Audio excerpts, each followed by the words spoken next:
Recently, you've come under a lot of fire for what some It's might. a lot of fire. It's a lot. Worried you're not going to find your people. Yeah, well, that's the thing, Clark. I have. Every excuse you've heard for Supergirl's collapse dies in the next 60 seconds. Superhero fatigue? The same universe put up $618 million 12 months earlier. DC brand damage? Same brand. Bad market? This is the biggest box office year in history. Records are falling every month. Audiences won't show up for a female lead. They're showing up for everything else. And the people who actually watched Supergirl gave it a 73% audience score, 20 points warmer than the critics. So, strip away every alibi, and you're left with the cleanest experiment a studio has ever run on itself. Same universe, same architect, same audience, 1 year apart, and a $494 million gap. One variable changed between those two movies, folks. One. And once you see it, you can't unsee it, because it's written in the studio's own marketing. Tonight, the sentence that cost Warner Brothers a projected $200 million. Let's go. Run the control group first. July 2025. Superman had every reason to fail. First film of an unproven new universe. A recast icon. A director carrying Marvel baggage. Genuine culture war noise in the press cycle. And it did $618 million because of what it sold. Look at that campaign again. Color. Warmth.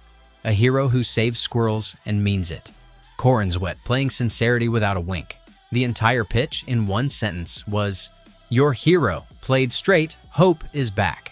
You can argue about the movie's flaws, plenty did, but the offer was unmistakable, and the audience accepted it to the tune of the biggest superhero opening of the year.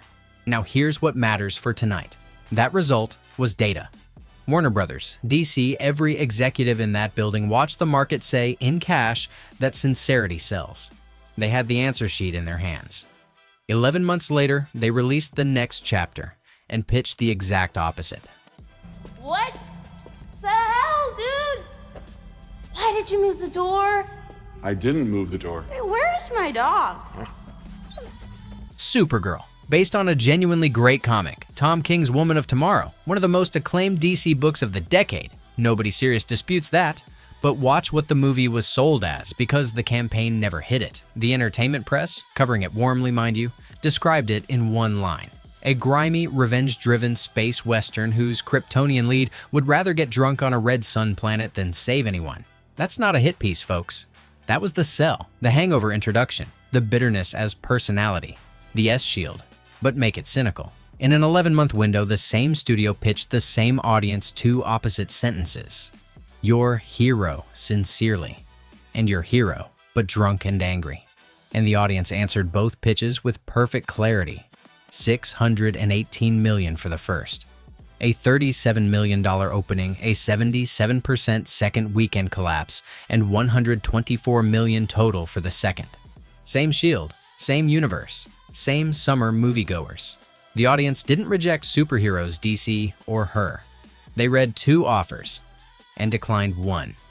Now, the receipt that makes this channel's version different from the 1,000 rage videos, because here's the twist in the data. The people who actually bought a ticket mostly liked it. 53% from critics, 73% from verified audiences. Alcock's performance got praised even in negative reviews. We made a whole video on what happens to her next, end screen. So hold both facts at once, because together they're devastating. The film played fine for the people who came, and almost nobody came. That combination has exactly one explanation. It wasn't word of mouth that killed Supergirl. Word of mouth never got the chance.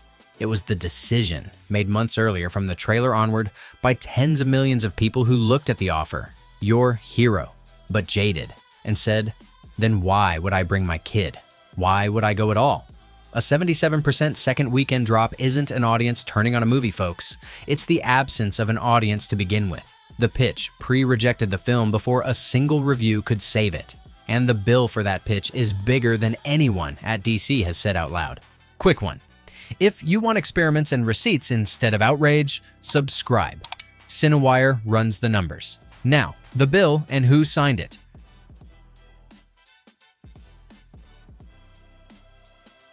Count the cost of the experiment. Production reported as high as $186 million. Forbes puts the total, with marketing, near $290 million reported. Global gross, 124. Trade projections put the loss around $200 million projected. And you can see the studio's own verdict in its behavior. The digital release came fast. The disc lands September 8th. The streaming debut is being teed up for this fall. That's not how you treat a film you believe in. That's how you clear inventory. And when Supergirl hits HBO Max and inevitably goes #1 because free is undefeated, remember what that number means, because we've now seen this exact alibi 3 times in 12 months on this channel. A movie the public declined to pay for, topping a chart where the price is 0, is not a redemption arc. It's the receipt, repeated. But here's the deepest cut of the whole story, and it's the reason this video exists. Warner Brothers didn't need to spend $290 million to learn what audiences buy. They already had the answer. From their own release, 12 months earlier, in the same universe, Superman was the answer sheet. They wrote the opposite answer anyway. That's not bad luck, folks. That's an institution that doesn't believe its own data. Which raises the only question left: why? Why does modern Hollywood keep reaching for the cynical version of characters whose entire value is sincerity? Because inside the industry, sincerity is embarrassing and subversion is prestige. Hope is for posters. Grime wins film school arguments. Every development meeting rewards the pitch that interrogates the hero over the pitch that simply delivers the hero. Because executives and filmmakers are marinated in a culture where playing it straight feels naive.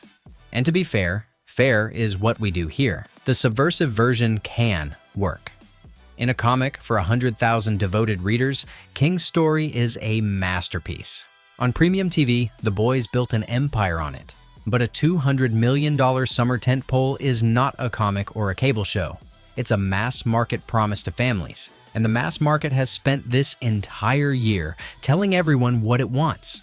Superman's hope, Spider-Man's joy, Homer's adventure, Mario's heart. Records, records, records, all of them sincere. The audience of 2026 isn't tired of heroes, folks. It's tired of being smirked at by people embarrassed to make hero movies. Supergirl is just the cleanest proof yet, because for once, the control group was standing right next to it, wearing the same S. So here's the verdict. In one line, you can test against every release for the rest of the year. Audiences don't buy characters, they buy the promise attached to the character. Same shield, same universe, same summer. The sincere promise did $618 million. The cynical promise did $124. The difference was never the hero, the actor, the genre, or the market. It was one sentence in the pitch meeting. And the referendum is already scheduled.